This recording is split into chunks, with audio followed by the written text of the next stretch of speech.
This video will walk you through some tips for editing larger and more complex video projects. This example includes an interview with a woman and a reporter's voiceover and some reporter stand-ups. And I'm going to show you what all of those look like. The biggest tip that I would have when you start editing more complex stories is to use a script, because scripts can be a really great way to get your ideas down before you start editing in Premiere Pro, and that will save you a lot of time in post-production when you start editing.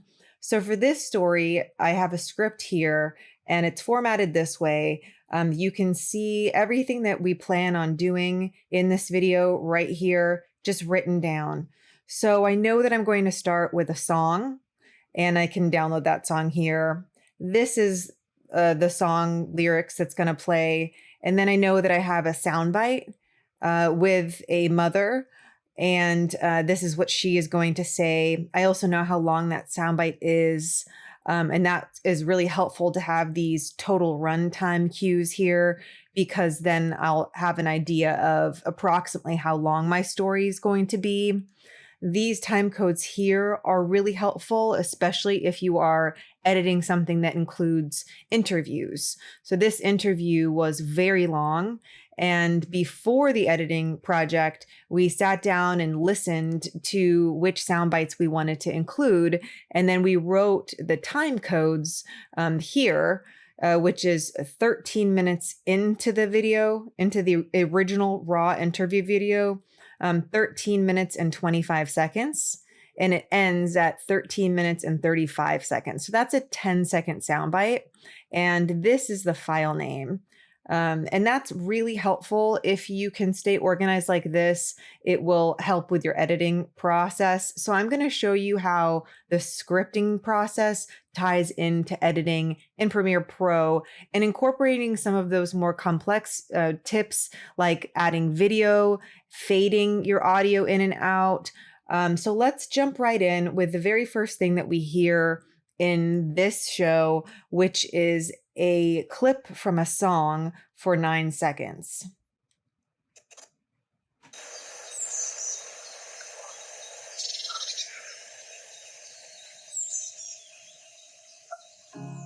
You're broken down and tired of living life on the merry-go-round, and you can't find a fighter. So before we start hearing this mother talk, we've visually introduced her with a B-roll sequence. So we have a variety of different shots from different angles and different heights, and they go in a specific order. So it kind of helps you immerse your audience into this woman's story before she even starts saying anything. So on V2, we've started with this B-roll sequence. But the audio that you're hearing is what we're going to talk about now, because we haven't heard anyone talk yet. So let's expand this here and we'll zoom in and take a look at what we did here. This A4 is sound effects. And if you listen to it, you can hear that it's nature sound effects, it's birds, it's some water, and that matches with what this woman is experiencing here. So it's just nature sounds, and those sounds are around -30. They don't go much louder. But what you see here is that the sound fades very, very slowly. This white line represents the volume. So right around here, around 3 seconds into this video, the volume starts to fade, and it fades for quite a long time, for about 10 seconds, until this white line reaches all the way to the bottom, which means that the volume is now muted. So I want to show you how we do that. So this video, or this audio clip, is just audio. You can tell because it's green. It's not attached to any B-roll clips. When we first import this audio, you can see that this is the audio over here. You could edit it out this way, but I'm just going to go ahead and edit it in the timeline. Again, there's a million ways to do the same thing inside of Premiere Pro. But what happens is when you start and you import something like sound effects, the audio will usually be like right in the middle. So in this instance, if this audio started all the way up here, which is usually where it's going to be when you import something, and we hit play, you'll notice that the sound is a little too loud when we watch the audio meter to the right. It's not bad. It's just, it's a little too intense for the emotion that we're trying to create. So there's several ways that you can fade the audio. The first thing that I did was I just lowered the volume at the beginning. The next thing that I did was add these little keyframes. You see these little dots here, and there's a couple of ways to get these. I prefer to hold down the command button and then just click on this line. So any of these dots that I'm creating here will help me raise or lower the volume at a specific pace. So when I go all the way over here to the end and I fade it out like this, I am slowly lowering the volume. And usually when I do this, I like to mute the other tracks just so I could hear how it fades out. And then I'll play it and ensure that it's fading at an appropriate pace for the emotion of the story. So that was the first little piece that we added just to kind of help immerse the audience into the story. The next piece is the music.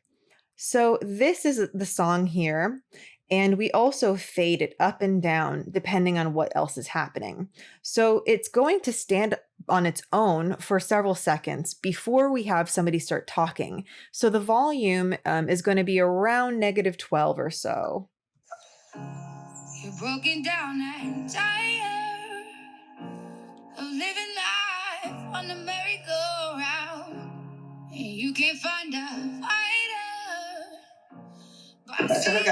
So you'll notice that as soon as we hit the sound bite that's right here, this woman talking, the music starts fading down. So that way the music doesn't overpower what she's saying.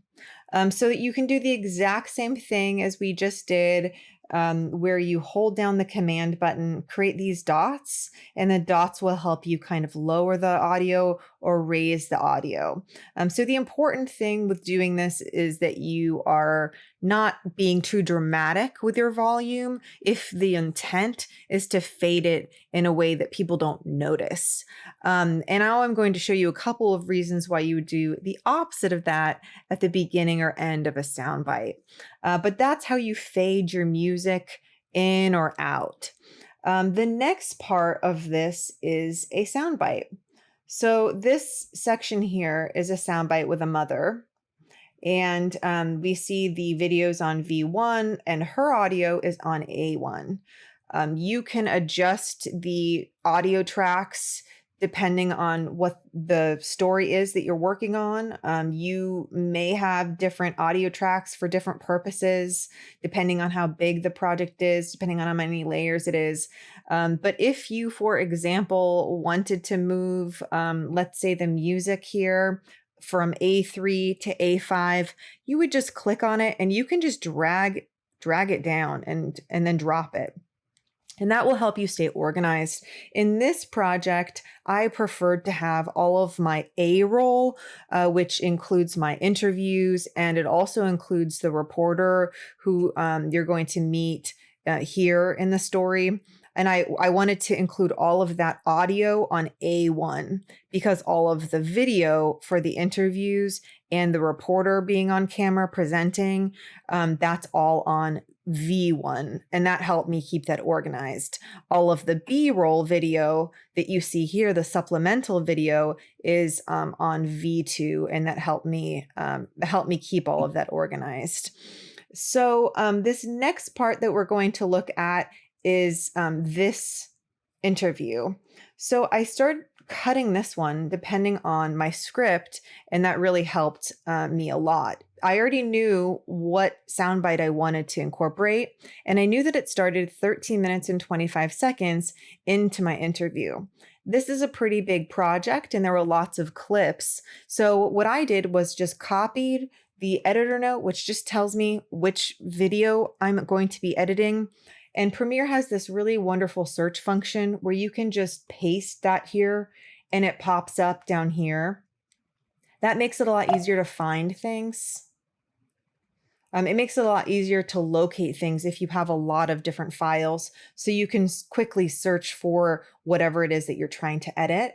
And you can go ahead and cut this inside of this monitor on the left before you drag it onto the timeline, because this interview is quite long. So the next thing that you can do is you can take 13 minutes and 25 seconds and just type it in here. So like if I'd started here at the very beginning and I knew that I needed to be at 13 minutes and 25 seconds, I want to explain to you quickly what all of these numbers mean. This all the way to the right is frames. So if you look at my sequence settings here, you'll notice that I am using the standard 29.97 frames per second. So this column to the right is where all of those frames would go. And if I show you, for example, this number, it's 2 minutes, 44 seconds, and 18 frames. So each one of those frames is about 1/30th of a second. So when I'm creating my script, because it's such a short period of time, I don't incorporate frames in my script. So for this example, this means 13 minutes, 25 seconds.